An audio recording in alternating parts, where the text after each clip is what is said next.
Good evening, everyone. My name is Rachel. I'm the organizer for the DAM campaign. I'm just here to let you know some Zoom tips for tonight. You will be muted during this meeting. However, we do encourage you to use our chat function, and you can also get a live transcript of what is being said. Just click the CC button at the bottom and you'll be able to read all the words. We encourage you to also use a reactions button so that you can, give a cheer, give a happy face, give a heart if you hear something you really like. We also will be recording the meeting, which you can watch again at a later date. With that being said, I'm going to hand it over to the DAM campaign manager, Mike Bockwell, is going to be doing a land acknowledgement. Thank you, Rachel. It's important when we do a land acknowledgement to acknowledge the original stewards of these lands. But the acknowledgement is not just looking to the past. It's not simply a nod to the past stewards. It's a recognition of the enduring presence of Indigenous peoples and their enduring resistance to the process of colonization. And it's an opportunity for us to reflect, those of us who are part of the generations of people who've settled in Canada or are newcomers to Canada, to recognize that colonization is an ongoing process. It's not just something that happened in the past, that we should acknowledge it continues, because the process of colonization has always been about acquiring land and extracting resources from it, and doing that without the permission of Indigenous peoples and in violation of their rights and in violation of their rights. And so we must reflect on our responsibilities, because we're all treaty people and our governments are obliged to fulfill our treaty obligations, and they don't. And it's in that context that the process of extraction continues, whether it's gravel, which is what we're concerned about here, but whether it's forests or fishes or minerals or other things. And so we must insist that our governments, when we acknowledge a land, fulfill our treaty obligations. And that, in fact, as you'll hear later, is one of the core demands of our moratorium, for a moratorium on all new gravel mining approvals, so that the process can reflect Canada's constitutional obligations to Indigenous peoples. So it's in that spirit that I offer this land acknowledgement. I'm going to ask David Jeffrey, who's many of you will know, to introduce himself and introduce the musicians we're going to hear from next. Good evening, everybody. Welcome to this important event. I'm a member of the coordinating committee for the Reform Gravel Mining Coalition, and I'm a resident in Tiny, not far from French's Hill. It's my honor to introduce you to the Chigamik drumming team. This is a circle of hand drummers who've been meeting and drumming for years, and a handful of them are going to open our evening with a song.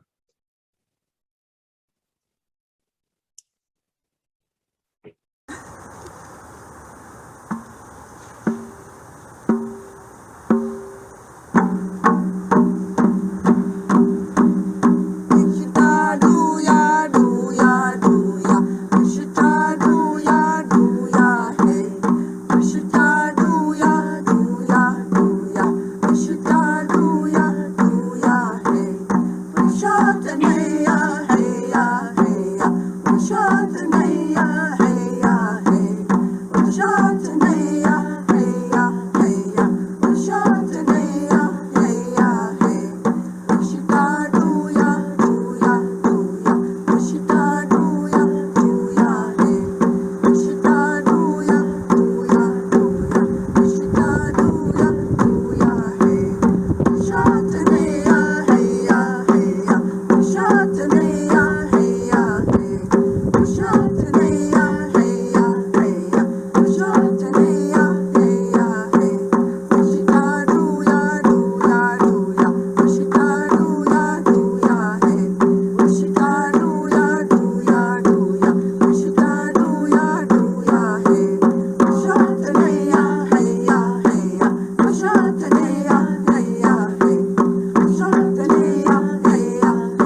Go ahead, Tara. I was just thinking, is it my turn? It's your turn. Hi, everyone. My name is Tara Marshall. I am part of Save Our Water Tiny, as well as a director with the Federation of Tiny Township Shoreline Associations. I wanted to thank everyone so much for coming to our virtual rally. I want to thank Reform Gravel Mining Coalition for providing this opportunity.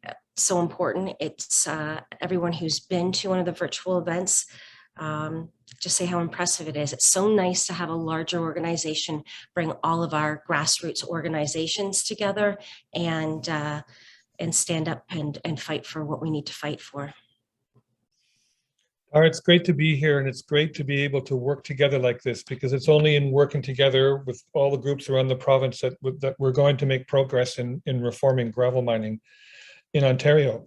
And I just want to say that the song ended with a big hey, and I like that. I like that hey energy. Get me in the right spirit for this meeting. So I'm hoping all of you, those of you who are at home, either went hey then or go hey now, to get into the spirit of the meeting.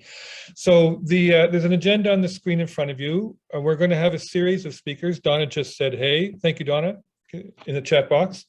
So we have a series of speakers. In a moment, the first speaker will be Graham Flint, and I'll introduce him in just a moment to give an overview. And then Tara's going to talk about the local situation. She's going to kind of introduce several speakers who we have who are going to bring us into detail around what needs to be protected in Tiny Township, what's at risk and what needs to be protected. There's some other allied organizations we're going to hear from, and then we're going to tell you about actions that you can take, which will include giving the opportunity to pledge some money, to pledge a donation in support of Tiny's advocacy. So that's the evening that we have in front of us. I invite everybody to introduce themselves in the chat box, say who you are and say where you're checking in from and how you're doing tonight. And also, if you have questions, please put your questions in the chat box as the evening unfolds. So as a speaker is speaking, if a question occurs to you, please put your question there, and Tara and I will either we'll try and answer the question, or we'll ask people who are in the audience who are able to answer that question to answer it via the chat. So please use the chat box to engage. You know, being on Zoom is, I don't know what it's like for you as watching, but for us being here hosting, it's kind of like being on TV.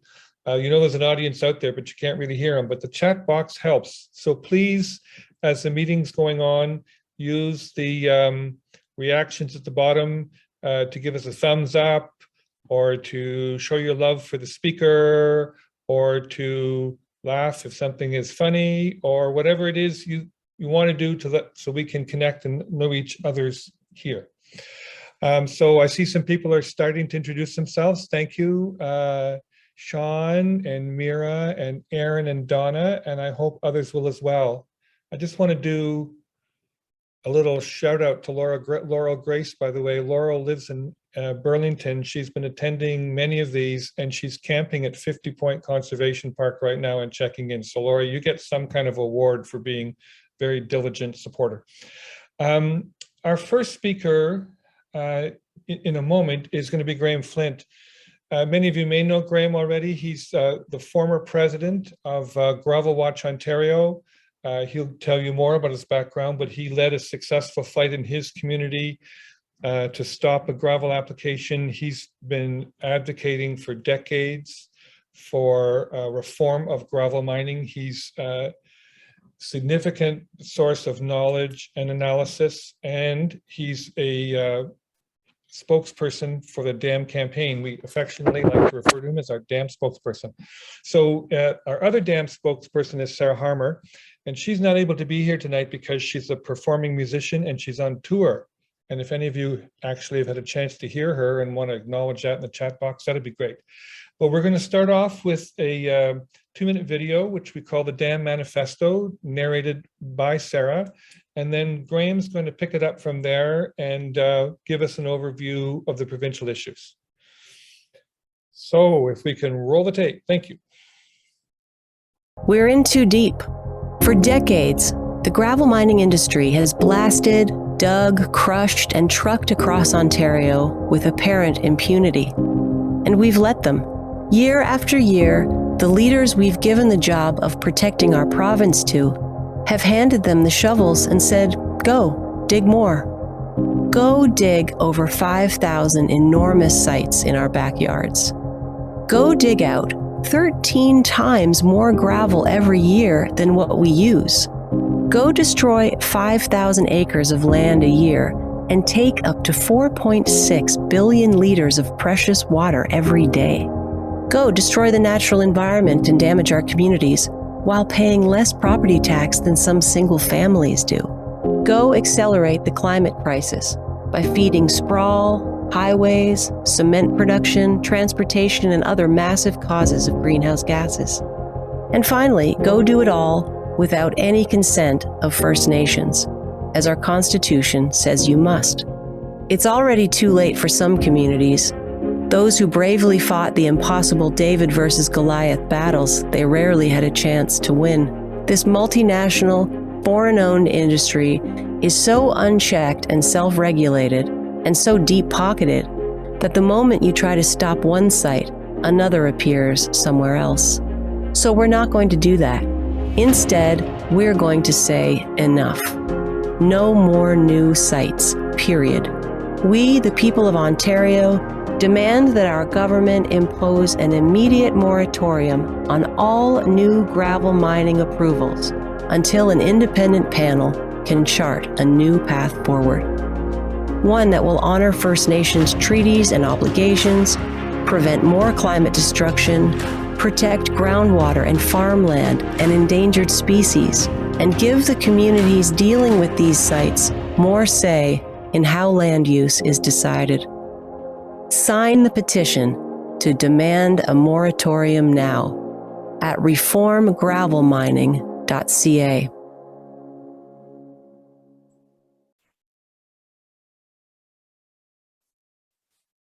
Well, good evening, everyone.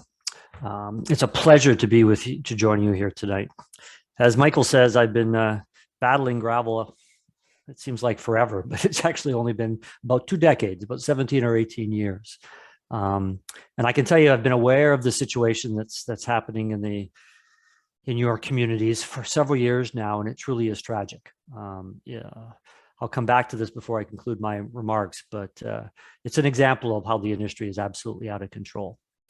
So let's talk a little bit about Reform Gravel Mining Coalition and our provincial project and how and why we got started.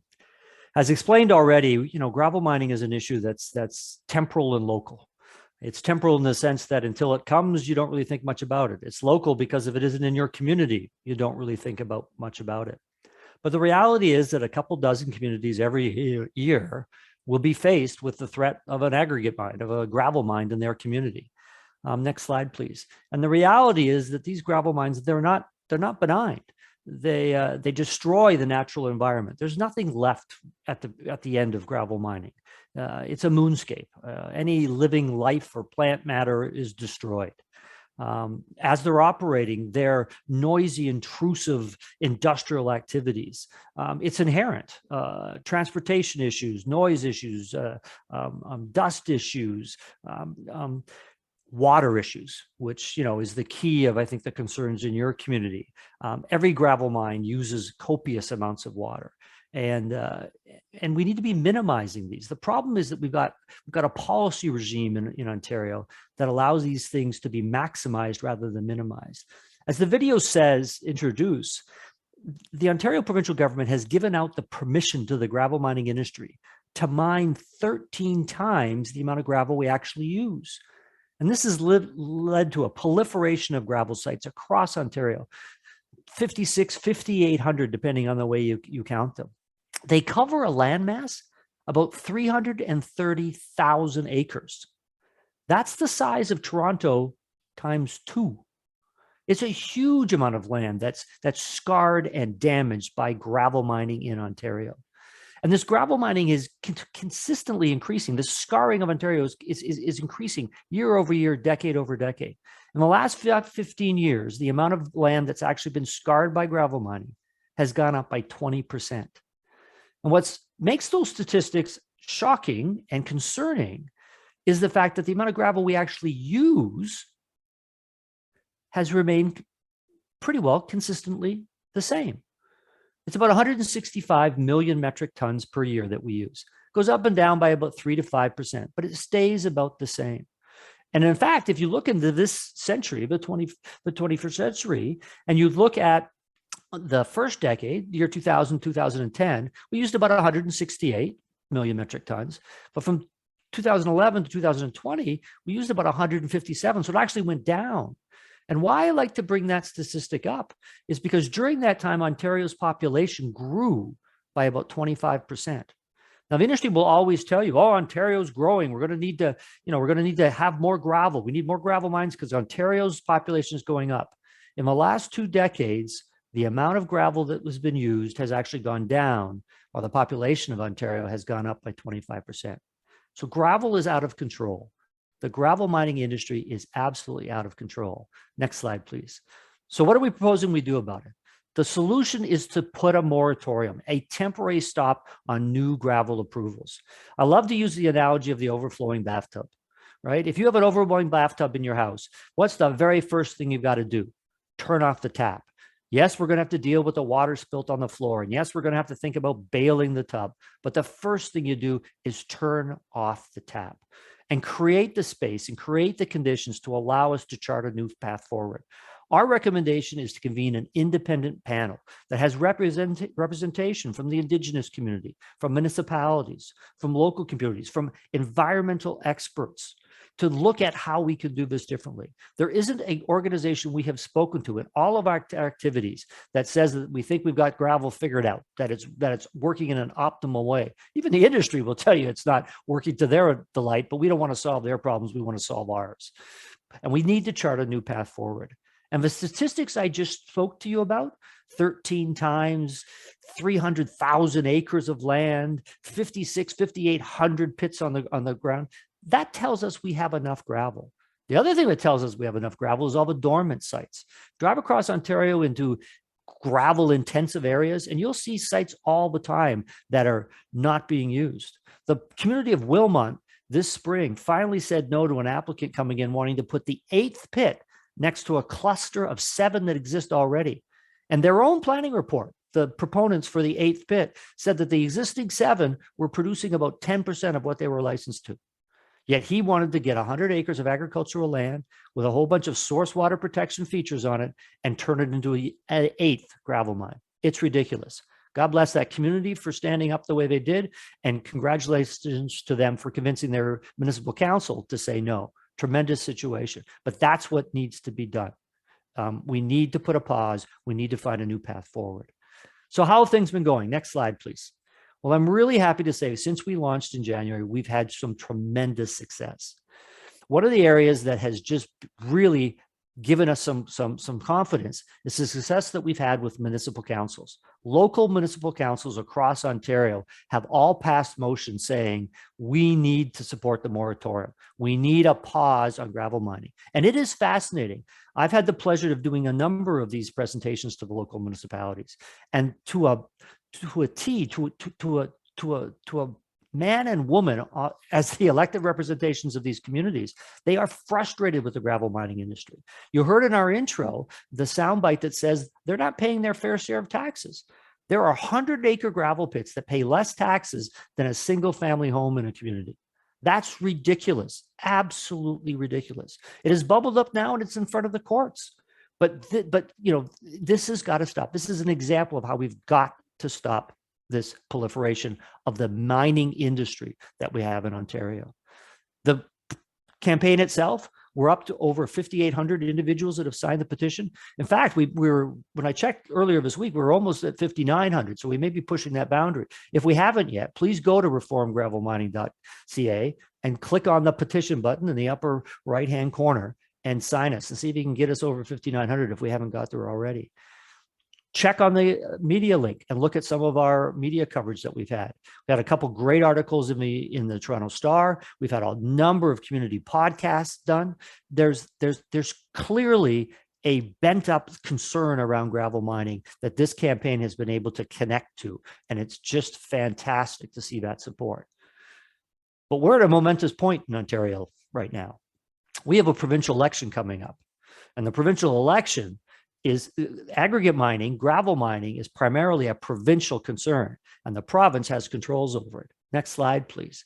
And I'm incredibly proud to be able to say that we, through our work talking with the various parties, have done pretty good. You see 3 big check marks on this chart. 1 X, we'll get to that in a second, but you see 3 big check marks. The Greens are very clear. They are clear that they've adopted the language of the moratorium of our dam campaign and say that they would put a moratorium on new gravel mining approvals in Ontario. The NDP say before any new gravel mines are issued, they will develop a long-term plan that both ensures that Ontario has the gravel that we need, but by also protecting farmland and groundwater and the environment in general. The Liberals say that they will strengthen the environmental protections before they approve any new mines. So both the Liberals and the NDP say that they will take action on gravel before they're going to approve any new sites. And the Greens are very clear in adopting the language of our campaign, saying that they will support an immediate moratorium on gravel mining. So that is terrific. The sad part is that our incumbent government, the Ford Progressive Conservative Party, hasn't even had the courtesy to meet with us, hasn't even had the courtesy to respond to our outreaches to them. They have said nothing. And their track record of gutting conservation authorities, the Endangered Species Act, and making some changes in the whole gravel situation have just made the situation worse. There's a clear choice, if you care about gravel mining in Ontario with this election, to vote for the person, to vote for a representative for your area that will move forward on the gravel mining file, not backwards. Next slide, please. So that's my message to you today. We've got a situation that's absolutely out of control in Ontario. The gravel mining industry is an industry out of control. We have a policy in Ontario that says there's no need to show need for a new gravel mine. And further, that as much gravel mine as reasonably possible shall be made available. So we've got a situation that's delivering exactly the results we've got. We have a policy in place that's delivering the results that we're getting. We need to change that, and it needs to be done at the provincial level. And this election is incredibly important to us. Now, let's bring this back to the local area. I said I was interested in the situation that Tiny Township and the surrounding communities is facing, and it's true. When I heard that the world's cleanest water was up here, and we had aggregate operators from the Sargent and the Teton mines taking the very material that is filtering that water and making it the precious resource that it is, I mean, it's just such an example of an industry out of control. So the rest of tonight, you're going to hear some excellent speakers who are going to take you through all that detail. But understand, we have a problem at the provincial level. What the reform gravel mining is all about is raising those individual issues to the level of the province that they are, to make sure that we can take the action that we do. We've got 3 parties who are willing to do with it. And in June 2nd, we've got a chance to move that agenda forward. So pay attention tonight, visit the website, sign the petition, and keep fighting for what's right. I've been doing this for 18 years, and I can tell you, it's hard slugging, but we will eventually get there. There's a Japanese proverb that I once learned when I was over in Asia for a period of time, and that was that it takes 100 hits of a hammer to crack a rock open. And the challenge in life is you don't know whether that's the first hit you've just struck it, or the 99th, or that the 100th that you're about to strike the rock on will cause it to flip open. But we've got to take all 100 of those hits to make it happen. So thank you for tonight. Thank you for having me as part of your event, and I look forward to the rest of the evening. All right, well, thank you very much, Graham. Always wonderful job, and thank you for all of that. I'm going to talk a little bit about Save Our Water Tiny and its efforts. If you're new to us and new to the campaign, we are a grassroots collective, diverse group, different groups that are fighting to protect our water in Tiny Township. the Allison Aquifer underlies Tiny, Springwater, and Tay townships. And it's this aquifer that's been proven scientifically to have some of the purest water in the world. The fight to preserve the aquifers in this area it's been long and complex.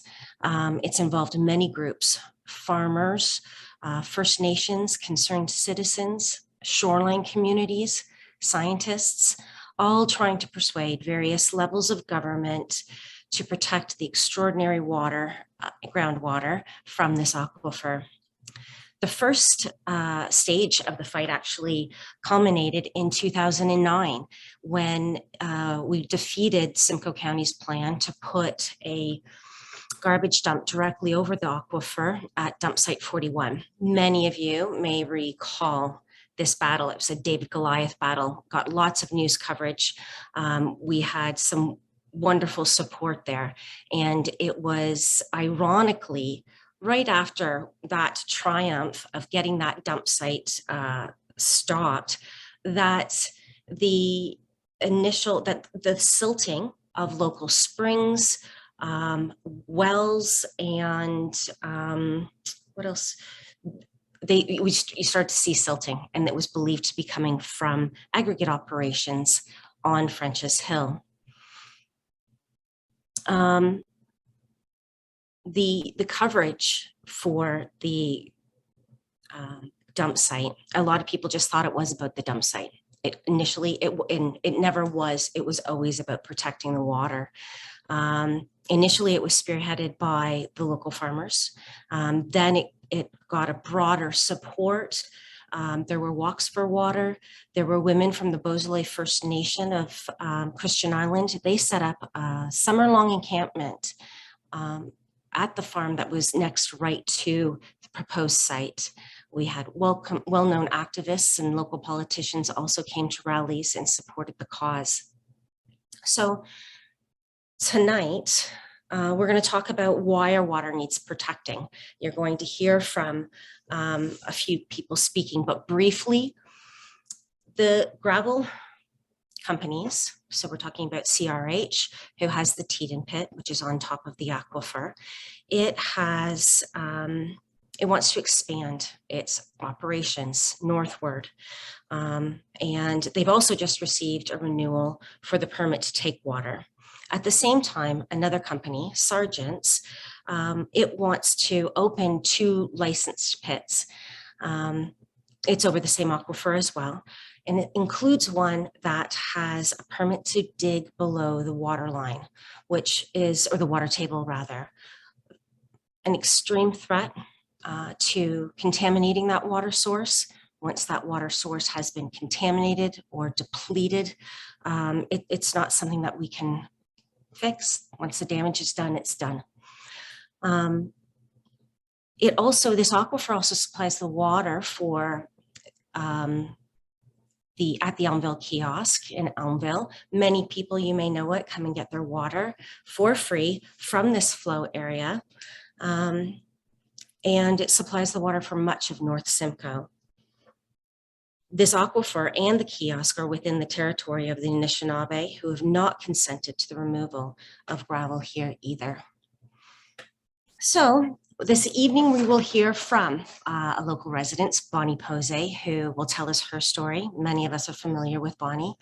You will also hear from Dr. William Shotyk, whose work is accredited to proving the unique purity of this water. We have an ex-politician, an activist, all of whose information are going to paint a picture of what's happening here in Tiny Township and the need to save our water. So I think we are going to start the reel. And I'd like to introduce firstly, Dr. William Shotyk. He is a professor and Bocott Chair for the Agriculture and Environment. It's Bill's farm that's located in Springwater Township, whose groundwater source has led to scientific findings of the world's purest water. He founded the Elmville Foundation and the Elmville Water Festival in 2007 to educate the public about the value of our water resource. You can start the video. So I'm William Shotyk. and I'm the Bocock Chair for Agriculture and the Environment at the University of Alberta. And this is our small family farm property near Elmvale, Ontario. My parents bought this farm in 1972 when I was in the 8th grade. And I can honestly say that this farm has changed my life. And since we bought this farm property, we've planted a little bit more than 25,000 trees, more than 50 species. And it's because of this farm I developed an interest in soil, and I developed an interest in water and plants. So in many ways, this farm has been my university. And I remember when we came here 50 years ago, to see the farm for the first time. It was for sale, and the farmer who was showing us the property came over here to this artesian spring, and he opened up the tap and water came out, and he took an old enamel cup and filled it up and started drinking the water.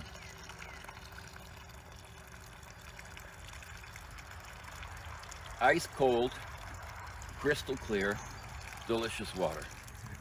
And it flows non-stop. It flows year round. And for a kid from Toronto in the 8th grade, here's water gushing out of the ground that you can drink. And I found that absolutely fascinating. And so I went on to study soil science at the University of Guelph. I did my PhD at Western Ontario. I did a postdoc at the University of California, Riverside, and then moved over to Switzerland. And when I set up my first laboratory in Switzerland, I started measuring things like chloride, nitrate, phosphate in water. And I thought, well, let's look at this water from the farm, just out of curiosity. And what I found was it's extremely clean. So less than 1 part per million of chloride, which is very, very, very low. It's similar to rainwater. No nitrate, no phosphate, which are indicators of pollution. So I knew the water was very clean, and I used this water as my reference water in my laboratory in Switzerland, against which all the other waters were compared. When I moved to the University of Heidelberg in Germany, we set up an ultra-clean laboratory to measure trace metals like chromium and lead in ice cores from the Canadian Arctic to study global metal pollution. And ancient Arctic ice is generally thought of as the cleanest water on the planet. So after we had analyzed 15,000 years of ice cores, and we were all done with that work, I thought, well, let's look at this water from the farm out of curiosity. And when we started looking at the water from the farm, we quickly realized it's actually cleaner than the cleanest layers of ancient Arctic ice. But the water is so clean, we had to design and build dedicated groundwater sampling wells for testing this water. We needed dedicated wells. And then we found this water is so clean, we have to filter the air where we're doing the sampling before we do our sampling, because this water is so clean. So now on this farm property, I have the Elmvale Groundwater Observatory, which has 3 dedicated wells just for testing the water. There's been a lot of interest in this area about water quality. And to help raise awareness about water quality, we created the Elmvale Water Festival and the Elmvale Foundation, which is a federally registered charity for environmental education. So I'm using this water to help teach people about the environment. We've also had experts measure organic contaminants in this water. Not only could they not measure any, they couldn't even detect any. And a colleague from Switzerland said, Bill, I've never seen such clean water. So finally, I brought on John Cherry, who's the world's leading expert on groundwater, to have a look at my data accumulated over the past 30 years. And he said, Bill, I've never seen cleaner groundwater anywhere on the planet. Ian Clark at the University of Ottawa has been dating this groundwater Some of the groundwater and some of the springs in the area is modern water. Some of the water is ancient water, more than thousands of years old. And here are two of Canada's leading groundwater experts, two of the top people in the world, who've told me, Bill, we don't understand this water at all. How much water is there? Where is it coming from? How old is it? Where is it going to?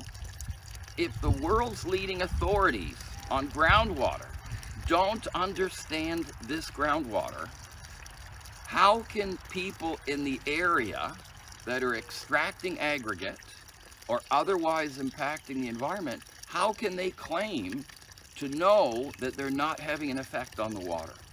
So Mike Powell is the project director on our groundwater study that we're putting together to study this water, to try to understand this water from a scientific perspective, to motivate people to understand the water and to help protect this water for future generations.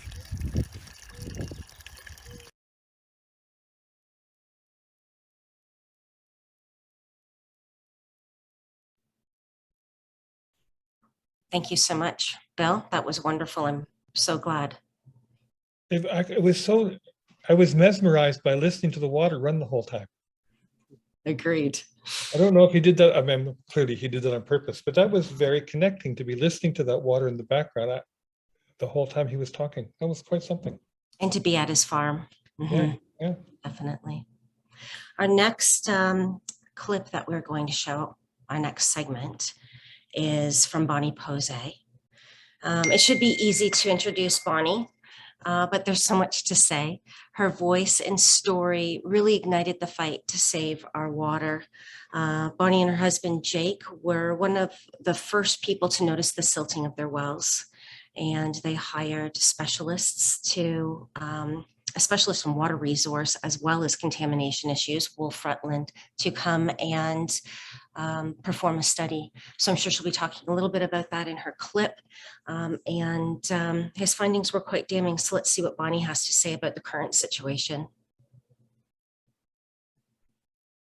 Hi, I'm Bonnie Posey. I live at 1189 Marshall Road in Tiny Township. And my husband and I and our two boys have been here on the farm since 1993. We bought this place because of the clarity and the beauty of the two flows on the property. And in 1993, when we moved here, the water was clear and had no sediment in it. And during the Site 41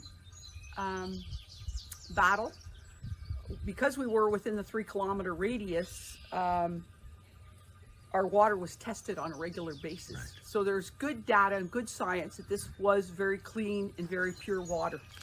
And this is it, right here. She's beautiful.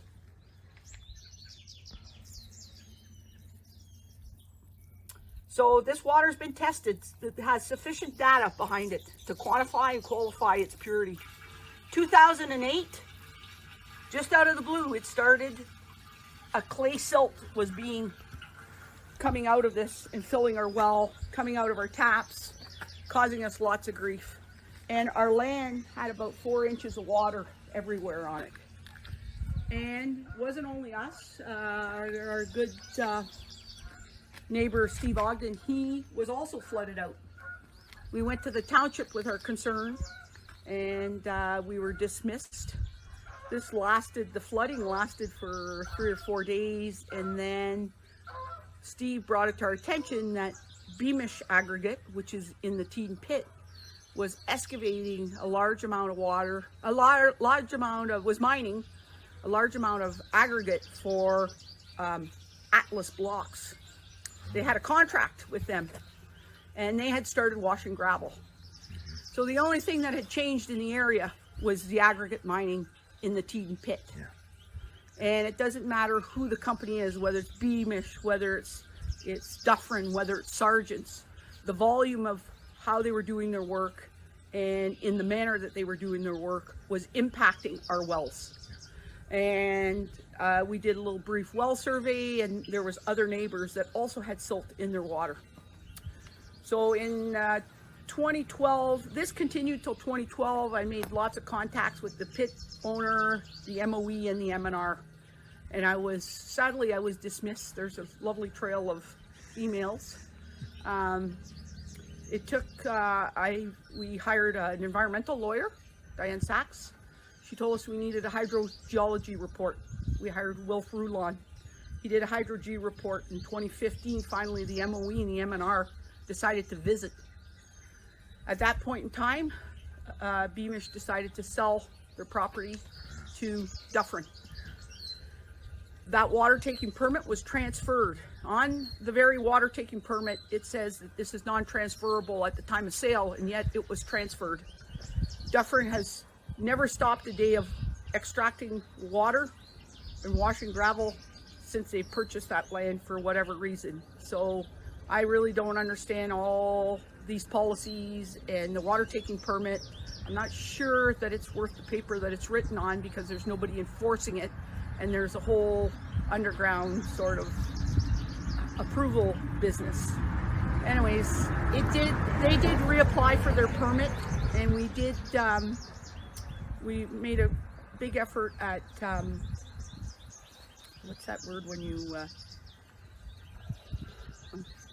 anyways, we fought it at the MOE. So it was an EBR anyways. And so Wilf Rulon also did another report for them, stating that we were against this water taking permit. We disputed it. But anyway, so Dufferin has been approved. It took 5 years. They've been approved, so they can extract 1.6 million liters a day out of the flow, and they can take 5.6 million liters out of the wash pond. 40 seconds. 40 seconds left. Oh, well, you know what? This is the world's purest water. It's scientifically proven. And we need, every single person lives downstream, and every single voter drinks water. We need to make this at the forefront of this next election. We need to protect this water for our children and the children to come.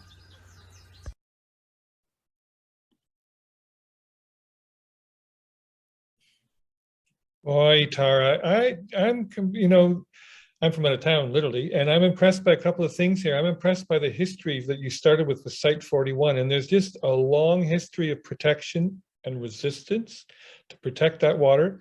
And we're getting really good. You're giving us really good examples of local knowledge, from Bill's growing up there as a child on the farm to his professional expertise as a scientist, and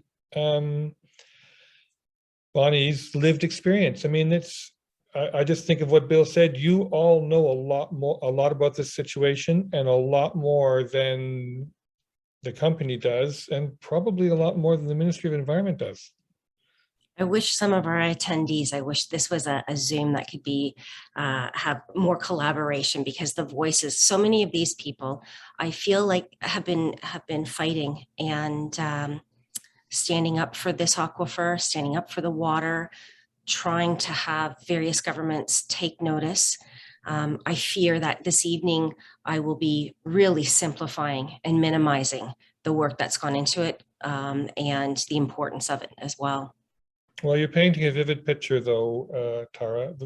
What you've organized is painting a vivid picture, and I know you've got more to show us. Lots more. I believe our next clip is by Tony Mintoff.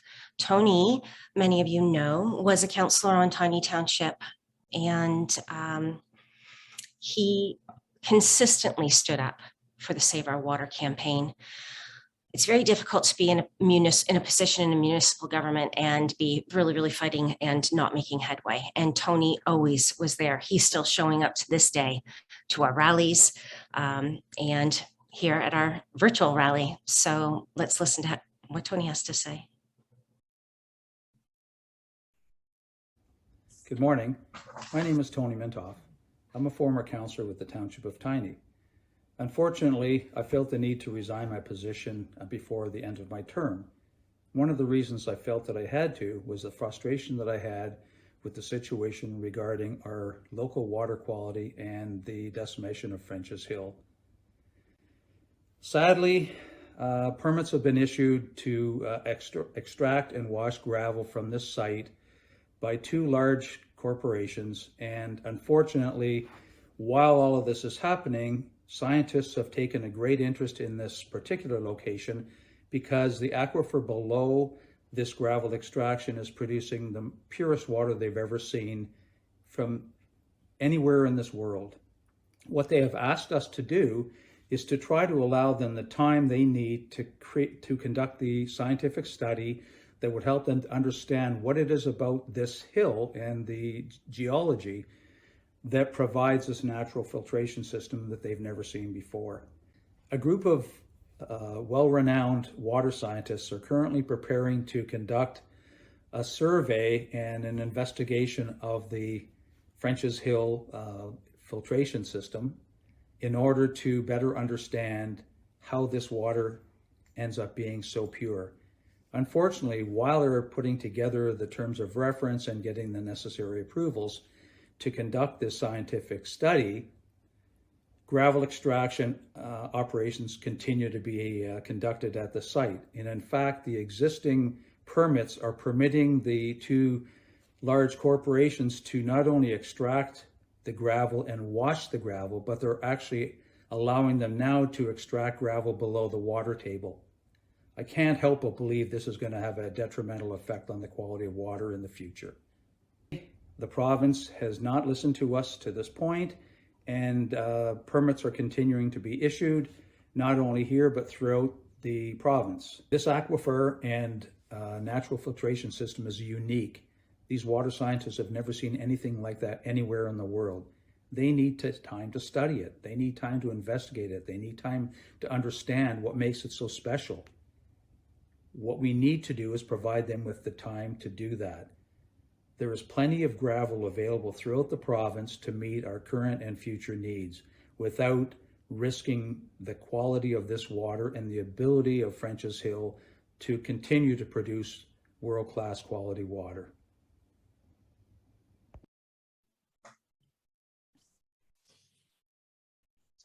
Another thing that strikes me, Tara, from what we're listening to here is you've got quite a rich, not rich, but a diverse group of allies, even going back to what you were telling us about Site 41. And I know that you feel like you're a voice in the wilderness, but the voice is getting out. You are being heard. You'll be heard more. And a real strength you've got is all of the allies that you have. So very true. Yeah, we definitely, even with Site 41, the people, the activists, having the attention, well, Wellington Water Washers was one that came out and helped that cause. And to this day, protecting the water. The Council of Canadians, our local ones, Simcoe County Greenbelt Coalition, Friends of the Waverley Uplands, the Beausoleil First Nations, our water walkers, and activists, individuals, every single person has really put forth their best effort. We all care about it. This isn't just not in our backyard, and it's not about any old gravel pit. It is specifically about protecting the water in the Simcoe Uplands. Yeah, that's very powerful. Next, we have Kate Harries, which so many of you are familiar with Kate. She lives currently in Springwater, a very short distance from the Waverley or Simcoe Uplands. It is this area that is the recharge area for the purest water in the world. In 2009, she joined the protest led by the Ignition of Women, or the group of women, and other community members that were fighting and eventually stopped dump Site 41. And as of today, she is the past president of the Midland Penetanguishene Field Naturalist Club. She's a founding member of Aware Simcoe, and she is the Huronia Regional Representative for Ontario Nature. Big welcome, Kate. Thank you so much for joining us tonight. Well, thanks to everyone who's here and who cares about this issue. As we've heard, this water has undergone multiple testing for every kind of contaminant that scientists can think of, and it always passes any test with flying colors. It is pristine. Next slide, please. And so here you see the Simcoe County, the Simcoe Upland Forest, and we feel that this forest cover is one of the reasons that the water is pristine. It cloaks the rise of land east of the site that was to have been a dump site. And here you see a section with ancient hemlocks and beautiful water seeping up from underground. Another area near here was maple bush, had incredible trees. You couldn't put your arm around the trunk, and that has all been clear cut. Next slide, please. We don't know for sure why this water, much of it modern water that's fallen as precipitation in the last half century, and which is falling on an area of highly industrialized modern agriculture with all the chemical inputs that implies. We don't know why. Why is it so pure? And here you see, this is actually a picture of Bill Shotyk's artesian flow with a farm, with a barn in the background, and farmers all around here. And I myself, we're lucky enough to get our water gushing up pure as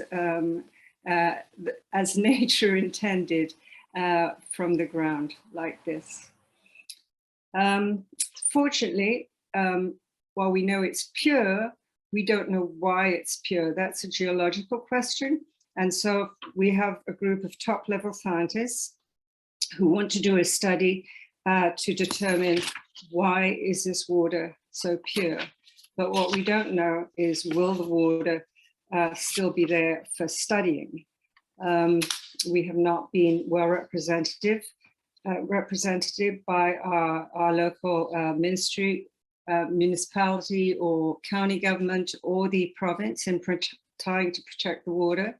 We did it in 2009. We stopped the dump, but then the aggregate extraction expanded, and the devastation has been horrendous. Next slide, please. So this is me with my buddies Anne Ritchie Nayhouse and Linda Chernecki. We're one of a group of people who go to the flow north of Elm Vale.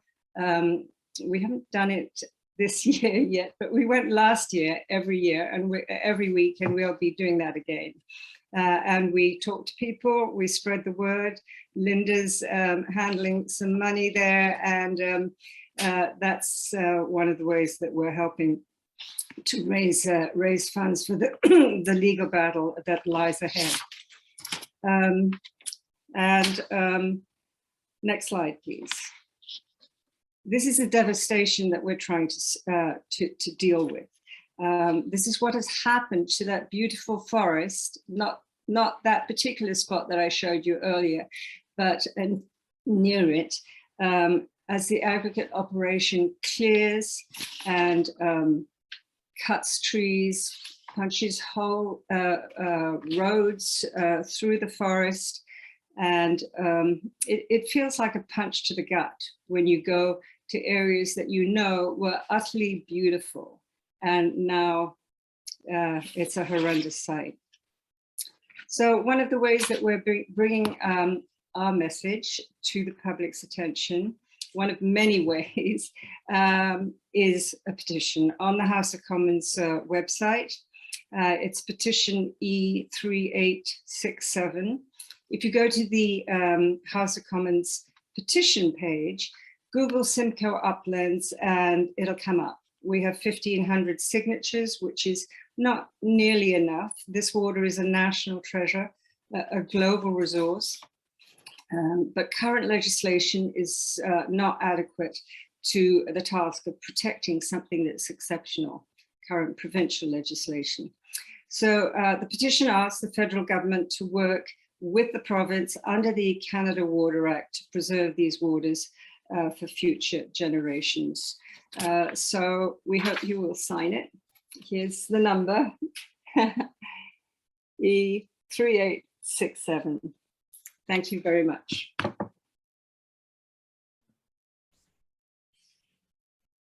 Thank you, Kate.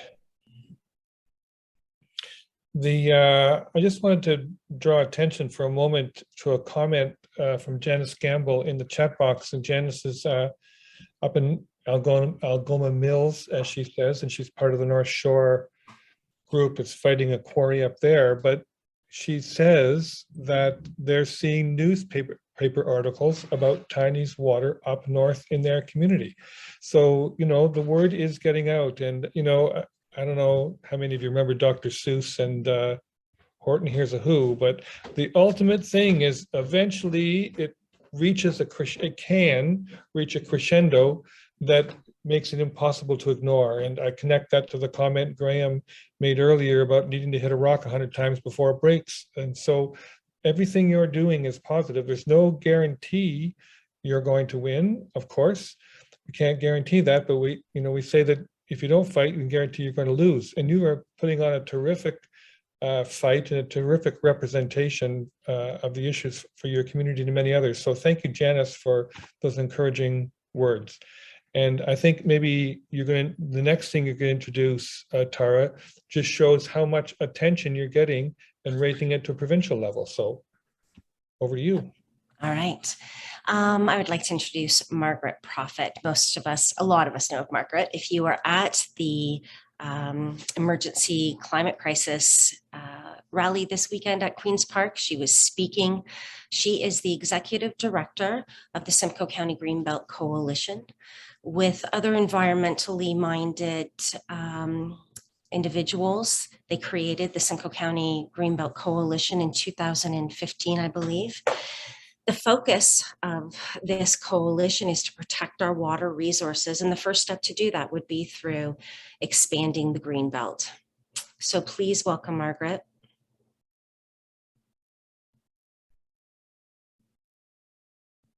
Good evening, everyone. My name is Margaret Prophet. I'm the Executive Director of the Simcoe County Greenbelt Coalition. Tonight is about supporting the fierce land and water protectors of the Waverly Uplands. But before, I'd also like to pay homage to others across the county who have been impacted by aggregate, who have struggled against policies and government to keep their community healthy. So a huge shout out to the community advocates in Ramera, New Tecumseh, Agilatosa Rontio, Springwater, and Blue Mountains, all who have been sounding the alarm on the impacts of aggregate on our water, landscapes, and air. Our collective community is better because of your efforts, win or lose, and we all know that sometimes there's a little bit more losing than winning involved, but I thank you nonetheless. I'd also like to extend the same appreciation to the Reform Mining Gravel Coalition and their supporters across the province, and I'm honored to be able to speak here tonight. Our coalition formed around a vision. In 2017, when the first 15 groups came together, many of us were in local battles involving sprawl, aggregate, or rampant loss of nature, or frankly, a little bit of all three. It seemed like we were always behind the 8 ball and in reactive mode. At the time, the province was floating the idea of expanding the Greenbelt, which almost entirely misses Simcoe County, even though we have equivalent ecological heritage, water resources, and quality farmlands to lands already in the Greenbelt. Our thought at the time was, what if we could proactively protect the land that filters our water, air, and grows our food? What if we could ensure a protected legacy for future generations? And what if we could limit the activities that are harmful and thereby focus our energy in building affordable, sustainable, and healthy community in places that already exist? Clearly, it's a vision that's still in the works, as the current government has no intention of protecting Simcoe County with the Greenbelt or any other piece of legislation for that matter. It has become what lawyer David Donnelly once referred to as the Wild West, with rampant sprawl, aggregate extraction, and highway plans. Some of you may not be that familiar with Simcoe County or why this place matters to the broader province. First, Simcoe County is a treasure trove of natural heritage. There is a complex network of groundwater, the Allison Aquifer namely, that supports many of the households in the region, from farmers to private wells to municipal wells. Many of the people in this area rely on groundwater. Testing done by Dr. Bill Shotyk, who is also here tonight, shows that this is some of the world's purest water. That is a gift unique to us, and it's a legacy we need to protect. So here is mapping that we did back in the beginning, way back when in 2018, 2017.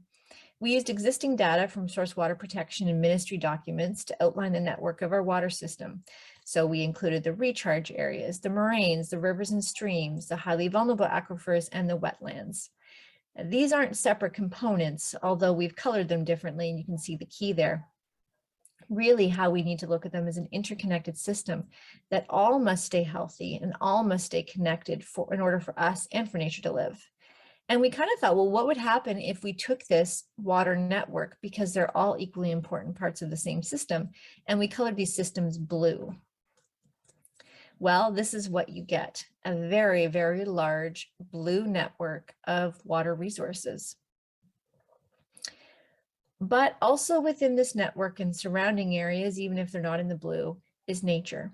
Simcoe is home to over 1,500 species of vascular plants, 150 species of nesting birds, 50 mammals, 33 reptiles and amphibians. It offers specialized vegetation communities adapted to unique habitats such as coastal plains, prairies, savannas, olivars, bogs, and fens, the Great Lakes shoreline, and the Niagara Escarpment. So basically, we are a biodiversity hotspot. In addition, the county contains provincially significant wetlands, UNESCO heritage sites, provincially significant areas of natural and scientific interest, and more than 60 species of plants and animals deemed vulnerable, threatened, or endangered in Ontario and/or Canada. So this is our network, and this is the place that we call home. So how does that impact our aggregate conversation tonight? Well, unfortunately, Simcoe County is also one of the largest aggregate producers by volume in Ontario. Simcoe County annually produces over 11.5 million tons of aggregate on average. 5 municipalities in the county consistently produce an excess of 1 million tons per year. And as I showed you earlier, that blue network is everywhere, digging under the water table to extract aggregate, to foray into kind of natural areas, damages that blue system that I showed you earlier. There are over 100 licensed pits and quarries within Simcoe County with a total licensed area of almost 10,000 acres.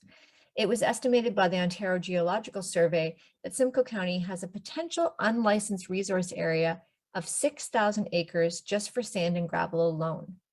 Now, when you look at the bedrock-derived aggregate resources, when you look at how much of that is currently unlicensed, the Ontario Geological Survey calculated it has a potential resource area of almost 70,000 acres. So let's combine the licensed areas and the unlicensed areas in the county, and that is over 85,000 acres within Simcoe County being dedicated to aggregate extraction potentially. And although Simcoe County is large, we must keep in mind that 85,000 acres is roughly half of the surface area of Lake Simcoe. Add into that the associated roads and infrastructure which aggregate operations require, and clearly large swaths of land will be dominated by aggregate activity. Governments focused on deregulation of the aggregate industry, of increasing demand for more aggregate through highway building and sprawl, will only add to the pressure this region is already under. We have a unique opportunity to change course. We can pressure our leaders to support what's here tonight, to support a moratorium on new aggregate activity. And we can also combine the efforts of our coalition to expand the Greenbelt to protect the special places we have left.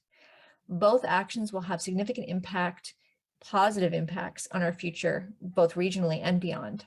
So please stand with us and help us create the world we will all be proud to leave to future generations.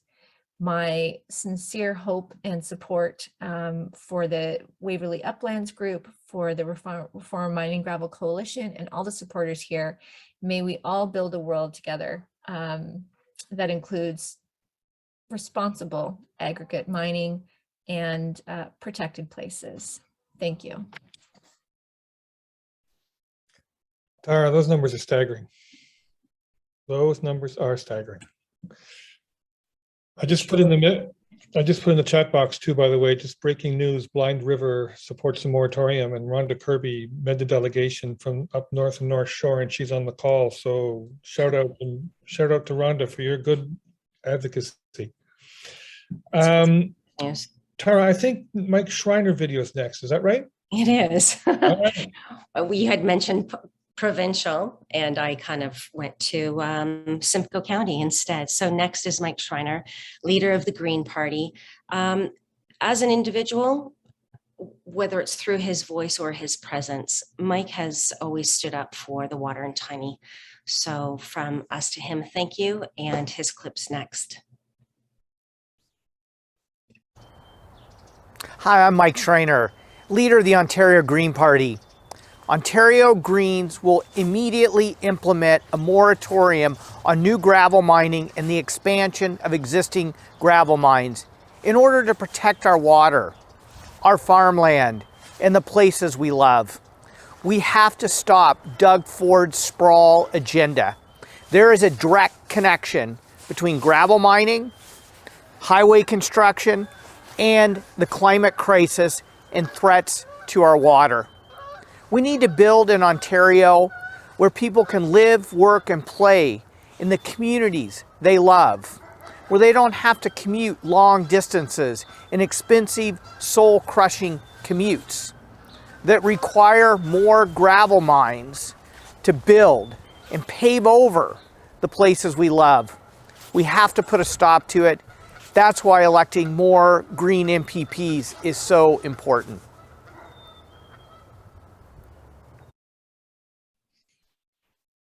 Thank you, Mike. Now, I just want to know, there were geese honking in the background. Do you think they were agreeing with him? Do you think they were cheering him on? I think it was a chorus. I think so too.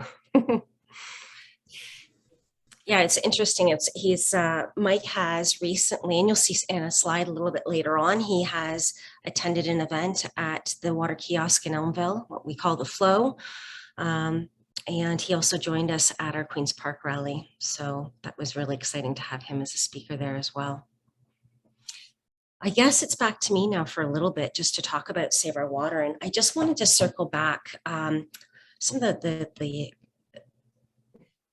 slides that Kate used. Made me think about a comment Mike Powell recently made. When you go visit French's Hill, we can show you all the pictures. When you go to see the destruction, first of all, you'll note it's quiet in regards to there's not a lot of animals, birds. It's loud because of trucks. It's loud because of operations. And they're trying to appease us in a sense with coming up with new ways to wash gravel. So one of the concerns is the amount of water that they're pumping just from the well, which is over 1.6 liters a day. They're also pumping over 5 million liters a day from the wash ponds to wash the aggregate. Well, we were concerned about the silt at the bottom of these wash ponds leaking down and seeping through. And if you're removing the recharge area and the area that filters all of this to get to the groundwater, there's a real threat of contamination.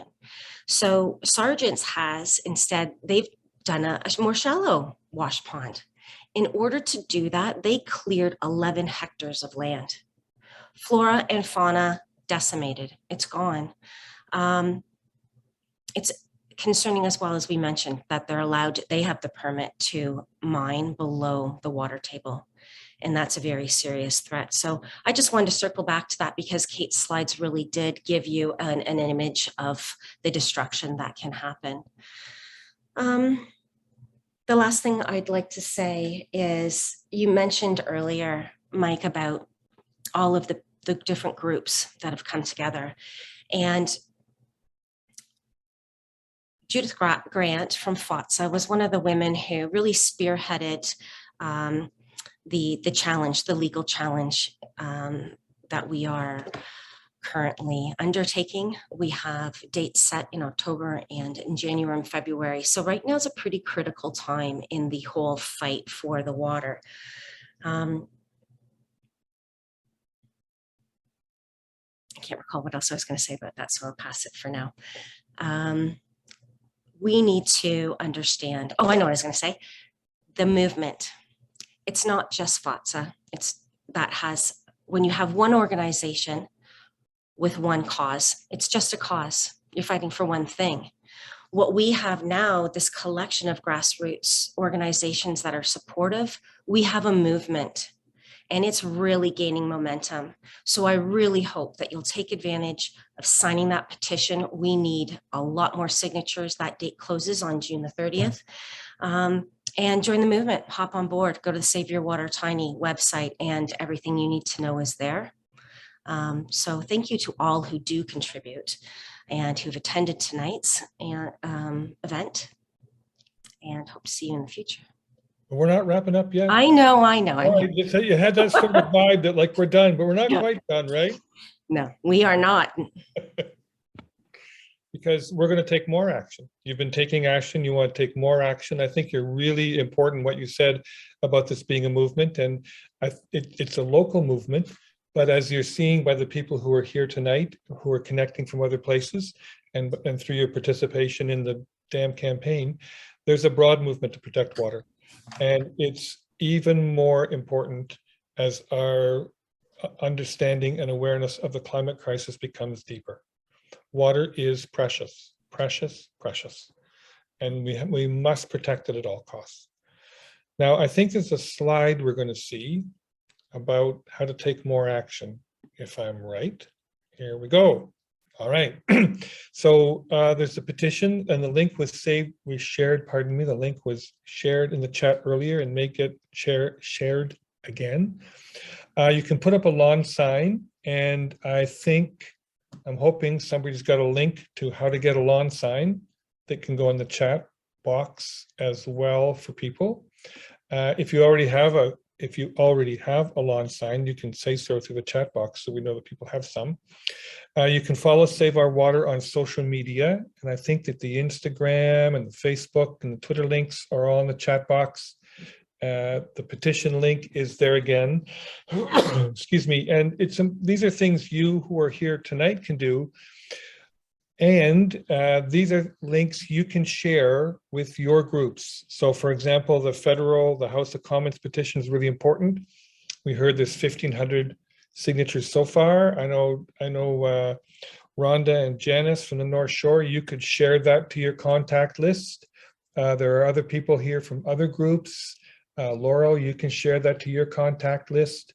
Other people who are here, the Aware, Simcoe, etc. And one of the things about online petitions is you need to share them and share them and share them over and over again, because we all get so many emails, and people will eventually see it and will sign it and pass it on to others. So those are actions that you can take tonight and that you can share with others in your group, your friends, your neighbors, others who are part of the movement, who you know, that can take actions they can take.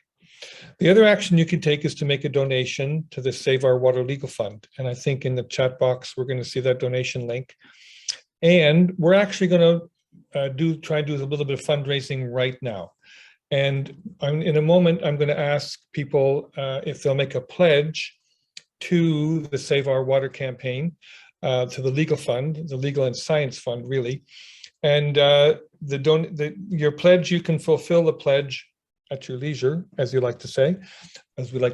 But the pledges are very important because it helps the group plan with confidence. Now, as Tara mentioned, there's a deadline coming up. There's a court appearance coming up in the fall, and there's legal work and science being conducted in support of all of that. And the group has already raised $85,000, which I think is stunning. I mean, I think that's a significant achievement, and here on Zoomland, we should reach around and pat each other on the back for that support. It's very practical. It's extraordinarily significant. And as you have said, and as Graham said, and as Sarah Harmer said, David and Davida are up against Goliath, and David and Davida can win. They can win, but you've got to have slingshots. You have to have those little shiny stones. You have to have the place that you're going to aim to, and you need funding to be able to do that, because Goliath, you're facing multinational organizations, large corporations with deep pockets, and so you need to have the resources to put on a good fight. So you're at $85,000. Your hope is, I understand, to raise $15,000 more by September, so that you have $100,000 going into that stage of the campaign. And so in a moment, I'm going to ask if there's someone who'll get us started with $1,000 pledge. And I know you're going to be in your perhaps in your house with somebody else, and you've got to kind of turn sideways to talk to somebody in your household maybe and say, what do you think? Can we pledge $1,000? And when you make the pledge, you can fulfill it in installments. You can fulfill it later in the summer. The pledge helps the group make a plan. If you'd like that donation to be anonymous, as Rachel has put in the chat box, you can send a private message to her, or you can send a private message to me. And we want to share the pledges that are made here tonight so that we can all feel the power and the strength of what we're doing. I think it's one of the things that builds a strong movement is for us to be seeing each other take action, to see each other sign the petition, to see each other put up lawn signs, and to see each other make donations. So I know you're thinking, somebody out there is thinking about making $1,000 donation to help us get started. And while you're thinking about that, I think it's really important to emphasize that what we're doing is protecting what we love. This is an act of love. And it's whether it's love for the aquifer, whether it's love for your community, whether it's love for each other, whether it's love for the other species that we co-live with, whether it's the ancestors, as Nadine says, thank you, Nadine, for that $60 pledge, whether it's for the ancestors, we are protecting what we love. And this is work that is driven by Ludge. Mira just pledged $100, which she'll donate through the e-transfer. It's important this be stopped as soon as possible. And so thank you for those donations. I am wondering if there's somebody who would make a pledge of $1,000, which would move us significantly, would move the group significantly towards their agenda. I know this feels a bit like a telethon.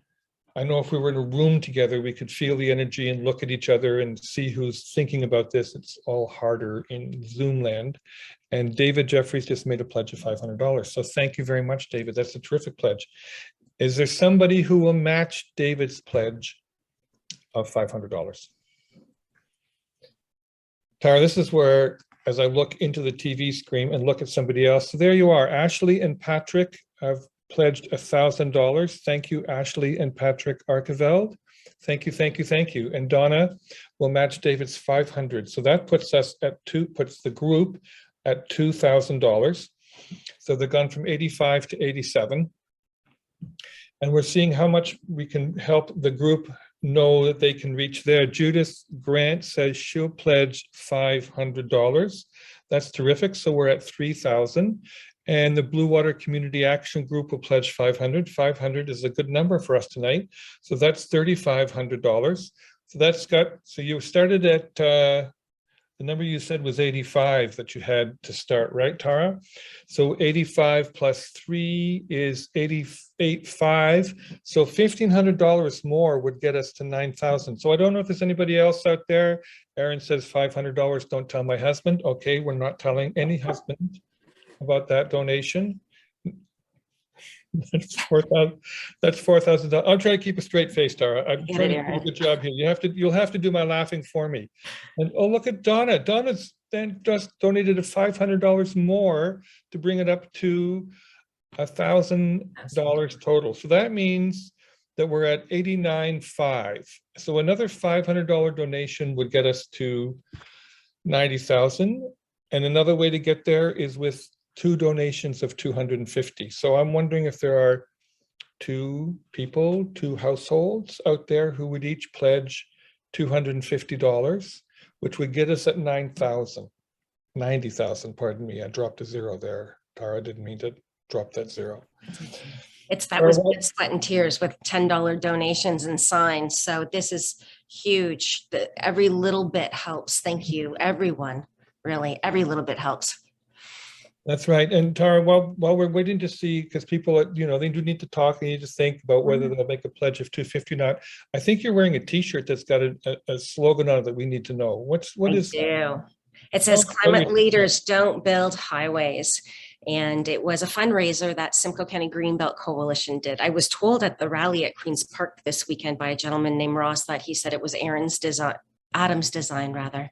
So yeah, I got a lot of comments on the shirt. I love it. I got a few of them. All right.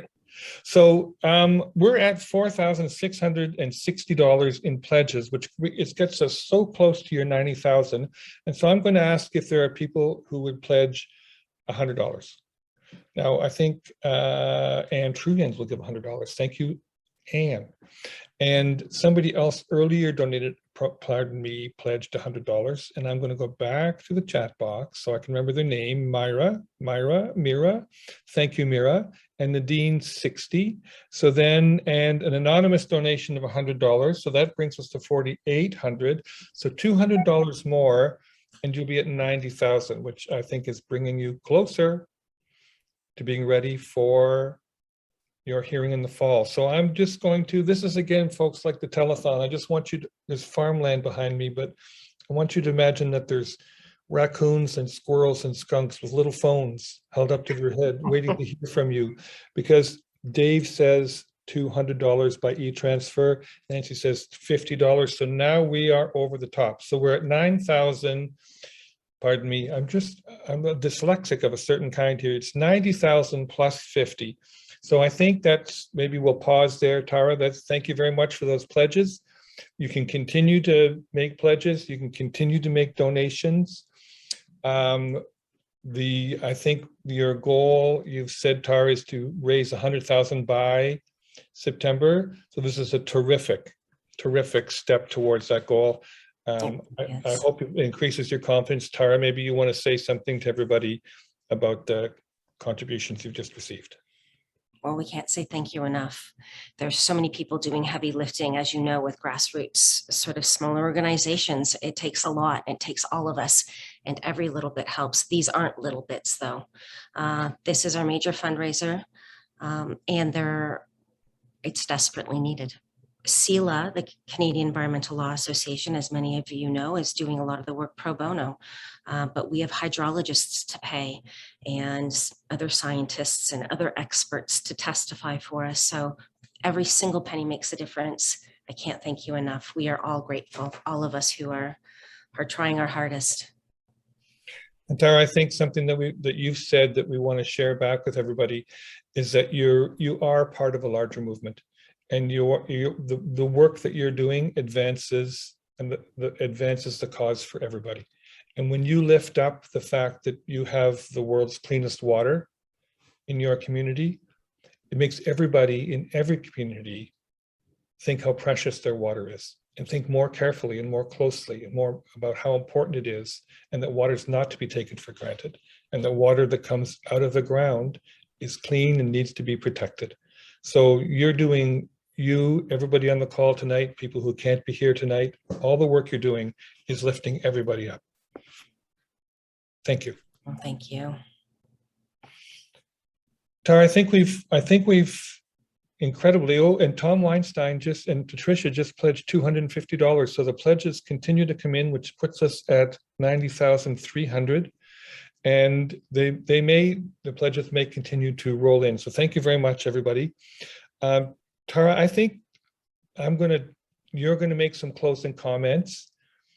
I know that we're going after that, and you're going to say this, but that we're going to have a video, but after that, we're going to leave the video open, or pardon me, leave the meeting open so that people can make any last comments they want to make in the chat box. So even though you're going to make some concluding marks, we'll see a video. When the video ends, we'll be done, but we'll leave the meeting open for a while so that people can share information with each other.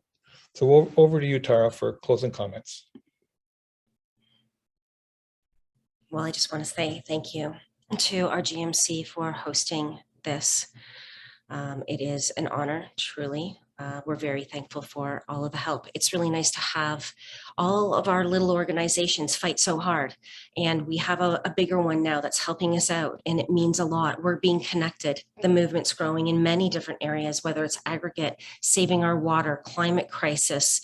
So it's really important that we do these events. It's important that we support each other. And we will close tonight with a beautiful song by Sarah Harmer. The only thing I want to say is, lastly, the connections, the links are in the chats.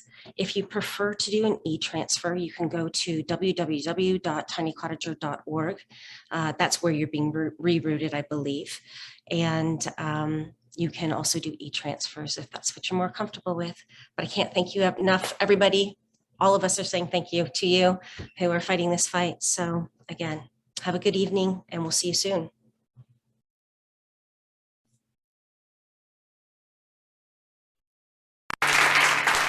they blow a hole in my backyard, everyone is gonna run away, and the creeks won't flow to the great lake below. Will the water in the well still be okay? If they blow a hole in the backbone, the one that runs across the muscles of the land, oh, we might get a load of stone for the road, but I don't know how much longer we can stand. We'll need to build some new apartments, and I know we're gonna have to fix the roads, but if we blow another hole in the escarpment, the wild ones won't have anywhere to go.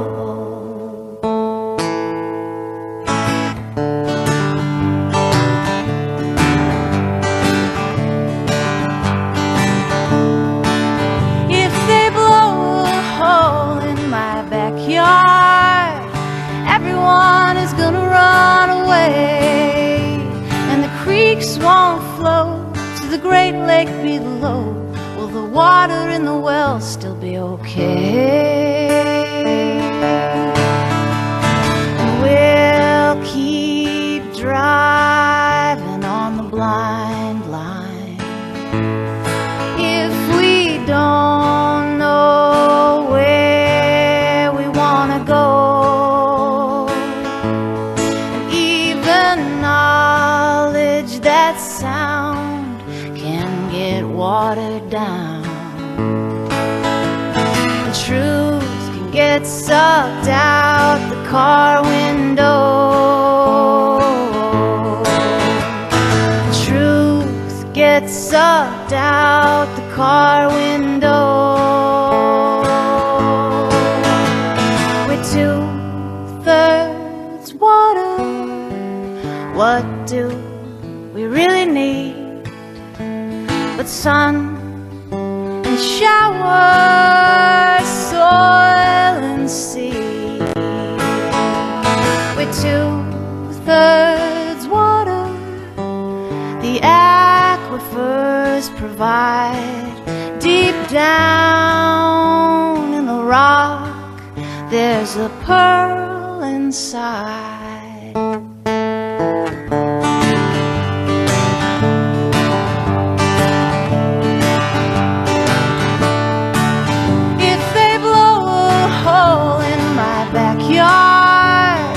Everyone is gonna run away, and the creeks won't flow to the great lake below. Will the water in the well still be okay if they blow a hole in the backbone, the one that runs across the muscles of the land? Oh, we might get a load of stone for the road, but I don't know how much longer we can stand. Oh, we might get a load of stone for the road, but I don't know how much longer we can stand.